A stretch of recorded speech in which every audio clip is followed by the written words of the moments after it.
Aleluia. Deus te ama. Aleluia, Jesus. Louvado seja o nome do Senhor.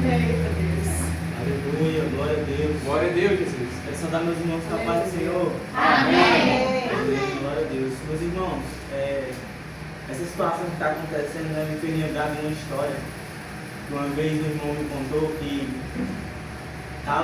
tinha um país que não podia louvar a Deus, não podia dizer que Jesus Cristo era o Senhor, porque senão eles eram mortos, né?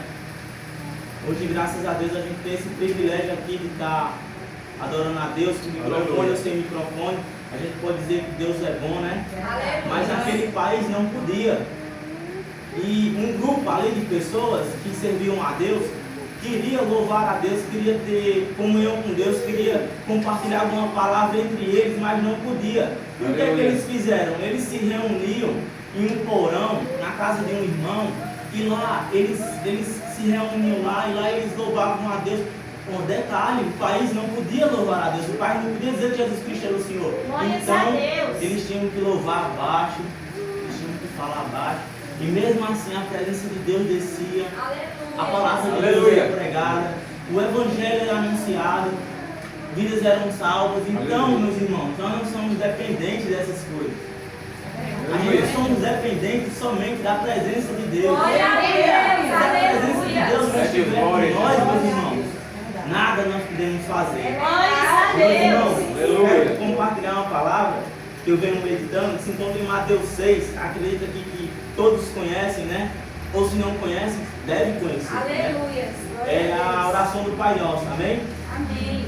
Então vamos todos orar juntos, amém? Mateus capítulo 6, a partir do 9. Eu queria pedir aos irmãos que todos nós viemos orar juntos, porque essa oração, meus irmãos, é tão completa que Deus ele tem ministrado muito ao meu coração e eu quero compartilhar com os irmãos. Então, Mateus capítulo 6, a partir do 9, amém? Vamos todos nós, vai. Pai nosso que estás no céu, santificado seja o teu nome, seja feita a tua vontade, assim na terra como no céu. O pão nosso de cada dia nos dá hoje, e perdoa as nossas dívidas, assim como nós perdoamos aos nossos devedores. E não nos deixes cair em tentação, mas livrai-nos do mal. Porque teu é o reino, o poder e a glória, para hoje e por sempre. Amém? Amém. Meus irmãos, essa é uma passagem muito conhecida, e se os irmãos não conhecem, devem conhecer. Porque, meus irmãos, essa é a oração modelo, é a oração em que os discípulos, no Evangelho de Lucas, vai dizer que os discípulos chegaram a Jesus e falaram: Mestre, nos ensina-nos a orar. E Jesus falou: vocês orarão assim, que nem a gente orou. Só que, meus irmãos, no versículo 9 até o 10, vai falar: Pai nosso que estás no céu, santificado seja o vosso nome.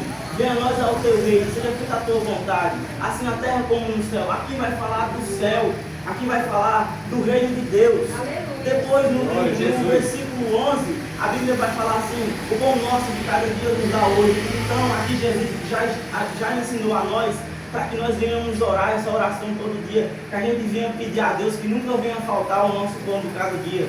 E depois Aleluia. ele vai falar assim, meus irmãos: e perdoa, Senhor, as nossas dívidas, assim como nós perdoamos aos nossos devedores. Meus irmãos, a Bíblia também vai falar que se nós não perdoarmos a ofensa dos nossos irmãos, Deus não vai perdoar as nossas Aleluia. ofensas.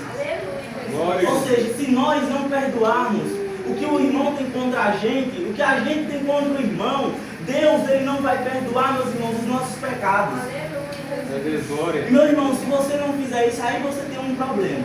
Aleluia. Um problema bastante grande. E você precisa perdoar, para que Deus venha perdoar também os seus pecados.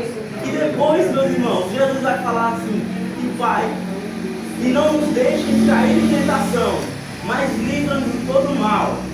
Pois teu é o reino, o poder e a glória para hoje e todo sempre. Aleluia. Jesus aqui, ele vai pedir, ele está ensinando os discípulos a orar para que nós não venhamos cair em tentação. Porque Deus sabe, meus irmãos, que quando a gente está em tentação, fica mais fácil a gente cair, fica mais fácil a gente tropeçar. E a oração que Jesus nos ensina é pedir ao Pai para que nós não venhamos cair em tentação. E meus irmãos, eu me lembro de uma vez, uma frase de um grande homem de Deus, conhecido como Billy Graham. Ele estava sendo entrevistado por uma repórter, e a repórter, claramente na entrevista, vocês podem ver, queria colocar ele numa saia justa, e a repórter perguntou o seguinte: se você estivesse num quarto, e nesse quarto tivesse muitas mulheres, se você entrasse nesse quarto, você trairia sua esposa? Sabe o que o Billy Graham falou, meus irmãos? Sabendo que se eu entrasse naquele quarto, eu trairia minha esposa, é por isso que eu decido não entrar no quarto. Aleluia. E é esse posicionamento, meus irmãos, que nós devemos ter diante da tentação. Nós devemos fugir. Nós devemos deixar isso para longe, porque não tem como combater com a tentação, meus irmãos. A Bíblia recomenda fugir. E Jesus pede ao Pai para que Ele não deixe a gente cair em tentação, porque o Pai sabe que se a gente cair em tentação, a gente vai cair. Então, meus irmãos, que nós venhamos estar tendo essa comunhão aqui, que nós venhamos estar pedindo ao Pai todos os dias, para que Ele não venha nos deixar cair em tentação. Meus irmãos, que você olhe essa palavra, que você medite nessa palavra todo dia. Aleluia. Porque esses dias aí eu estava conversando com o diácono Rodrigo no trabalho, e eu estava falando com ele que a nossa única diferença do ímpio bem instruído é a nossa vida com Deus. É a presença de Deus que está em nós. São as nossas experiências que a gente tem com Deus. É o novo nascimento. Aleluia. Porque na realidade acontece que muitas das vezes o ímpio deve saber mais de nós. História, Bíblia. Mas a nossa diferença é que a gente tem vida com Deus, a gente tem a presença de Deus com nós. Aleluia. E é esse o nosso diferencial. Glória, Então, glória. irmãos, que nós venhamos ter uma vida de comunhão, de intimidade com o Senhor. Eu sei que muitos aqui são ocupados, muitos aqui têm trabalho, mas em Judas, capítulo 1, versículo 20, vai falar assim: e edificando a vossa fé santíssima, orando no Espírito. Ou seja, é orando no Espírito, é você com o seu Espírito, no seu íntimo. Você está em contato todo dia, você está em contato toda hora com o Senhor. Judas, meus irmãos, todo mundo sabe a história dele, ele traiu Jesus, mas ele andou com Jesus, ele absorveu os ensinamentos. E ele estava nos recomendando aqui para que a gente viesse edificar a nossa fé santíssima, orando no Espírito. Ou seja, independente de qual seja o lugar que você estiver, meus irmãos, se você puder orar, se você puder estar em contato com Deus, edifique a sua fé orando no Espírito. Comunhão com o Espírito Santo todo dia. E que assim que amanhecer o dia, você venha colocar os seus olhos, venha colocar a mão nos seus olhos, pedir ao Senhor para que você não venha pecar com os seus olhos. Você venha colocar a mão na sua boca para que você não venha pecar com a sua boca, com os seus ouvidos, que você venha apenas absorver aquilo que é edificante, o que não é edificante você venha deixar para lá. Que nem um irmão querido dele me diz que essas coisas é semelhante a andar na feira, né? Você pega só o que é bom.